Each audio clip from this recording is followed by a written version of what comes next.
दुल्हन। शादी के बाद विदाई का समय था। नेहा अपनी माँ से मिलने के बाद अपने पिता से लिपटकर रो रही थी और वहाँ मौजूद सभी लोगों की भी आंखों में आंसू थे। उस समय नेहा ने घूंघट निकाला हुआ था और अब उसका विदा होकर ससुराल जाने का समय हो गया था। तो जैसे ही नेहा रोती हुई कार में बैठने लगी, तभी उसकी छोटी बहन रोती हुई उससे दोबारा लिपटकर रोने लगी। तभी गाड़ी के पास खड़े नेहा के पति अविनाश से उसका दोस्त दिनेश कहता है, अरे यार अविनाश, यहाँ से घर पहुँचते ही सबसे पहले होटल अमृतबाग पहुँचकर एक बढ़िया सा खाना खाएंगे, क्योंकि यहाँ तेरे ससुराल में तो एकदम घटिया खाना था। ऐसा खाना तो हमारे यहाँ कुत्तों को भी नहीं खिलाते।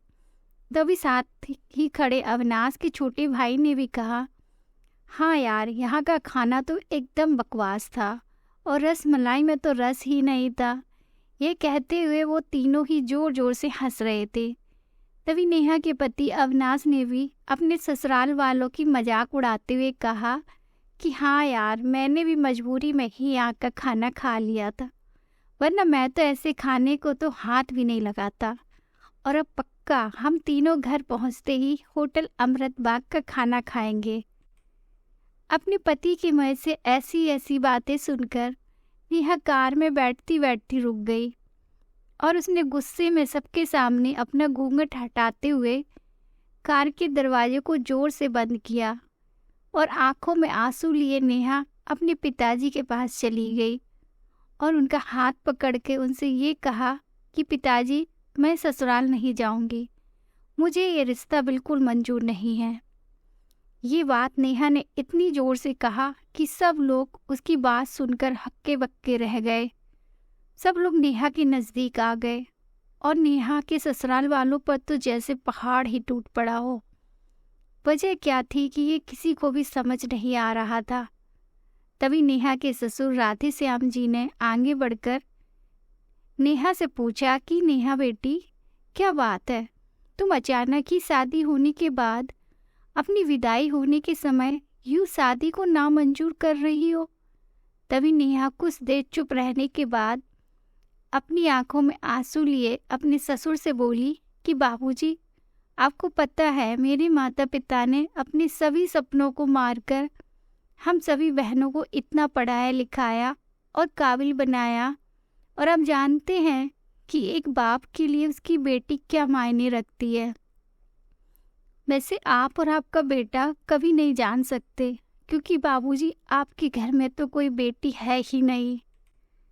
और आप जानते हैं मेरी शादी में आने वाले बारातियों के लिए खाने पीने की एक भी कमी न रह जाए, इसलिए मेरे पिताजी पिछले 3 महीने से रात को 2 से 3 बजे तक जाकर मेरी माँ के साथ ये योजना बनाते थे कि रसोइया कौन होगा और खाने में बारातियों के लिए किस किस तरह का खाना बनवाना है और बारातियों को कहाँ बिठाना है, ताकि कहीं किसी को बुरा ना लग जाए। और शायद आप नहीं जानते कि मेरी माँ ने पिछले 1 साल से एक भी नई साड़ी नहीं खरीदी, क्योंकि मेरी शादी में पैसों की कोई कमी ना हो जाए। और आज भी मेरी शादी में भी मेरी माँ मेरी बड़ी बहन की साड़ी पहनकर खड़ी है। और ये तो कुछ भी नहीं, मेरे पिताजी भी 150 रुपये की इस शर्ट के नीचे कई छेद वाली बनियान पहनकर खड़े हैं, और ये सब सिर्फ इसलिए ताकि मेरी शादी में कोई कमी ना रह जाए। लेकिन इतनी मेहनत करने के बावजूद भी आज इस शादी में आपके बेटे को रोटियां ठंडी लगी, उसके दोस्त को पनीर बकवास लगा और मेरे देवर जी को रसमलाई में तो रस ही नहीं मिला। और तो और मेरे पति अविनाश जी तो कह रहे थे कि वो तो ऐसे खाने को हाथ भी नहीं लगाते, बस उन्होंने तो मजबूरी में ही खाना खा लिया। अगर सब कुछ इन्होंने मजबूरी में ही खाया है तो इसकी क्या गारंटी है कि मुझसे शादी भी अपनी खुशी से ही कर रहे हैं। कल को अविनाश जी ये भी कह सकते हैं कि मुझसे भी इन्होंने मजबूरी में ही शादी की है। और नेहा रोते हुए अपने ससुर से ये सब कह रही थी कि जिस माता पिता ने मेरी शादी में न दिन देखा न रात, बस शादी की तैयारियों में लगे रहे, उस माता पिता पर आज आपके बेटे और उनके दोस्त यूं जोर जोर से हंस रहे हैं और उनकी इतनी बेइज्जती कर रहे हैं।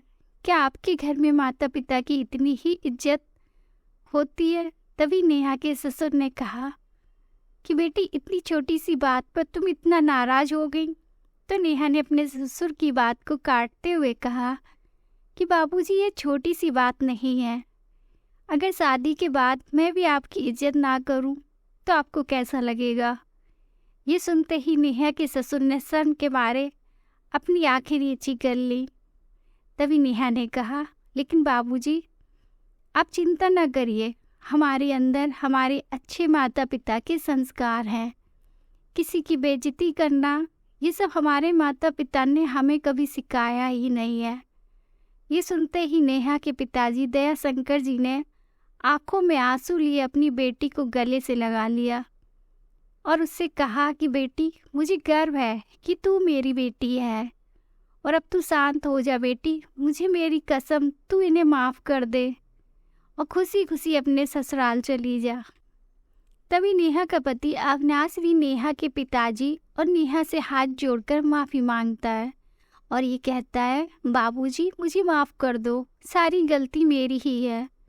लेकिन आज आपकी बेटी ने मुझे एक पिता की इज्जत करना सिखा दिया और आज के बाद मैं हर किसी के माता पिता की इज्जत करूँगा। उसी वक्त नेहा के ससुर राधे श्याम जी भी आगे आकर अपनी बहू नेहा के सर पर हाथ रखकर कहते हैं कि मैं तो बहू लेने आया था, लेकिन ईश्वर बहुत कृपालु है। उसने मुझे बहू के रूप में एक बेटी दे दी और वो भी इतनी अच्छे संस्कारों वाली, जो कि माता पिता का भी इतना सम्मान करती है। और अब बेटी, मेरे कहने से इन नालायकों को भी माफ़ कर दे। मैं हाथ जोड़ता हूँ तेरे सामने। तभी नेहा अपने ससुर जी के दोनों हाथों को पकड़ लेती है और कहती है कि नहीं बाबूजी, आप मेरे पिता के समान हैं, कृपया आप मेरे सामने हाथ मत जोड़िए। तभी नेहा के पिताजी दयाशंकर जी भी कहते हैं, समधी जी, आप मेरी बेटी के सामने हाथ जोड़कर कृपया हमें शर्मिंदा मत कीजिए। मेरी तो आपसे बस इतनी ही प्रार्थना है कि मेरी हमेशा आप मेरी बेटी को अपनी ही बेटी समझना और इससे कभी कोई गलती हो जाए तो इसे माफ़ कर देना।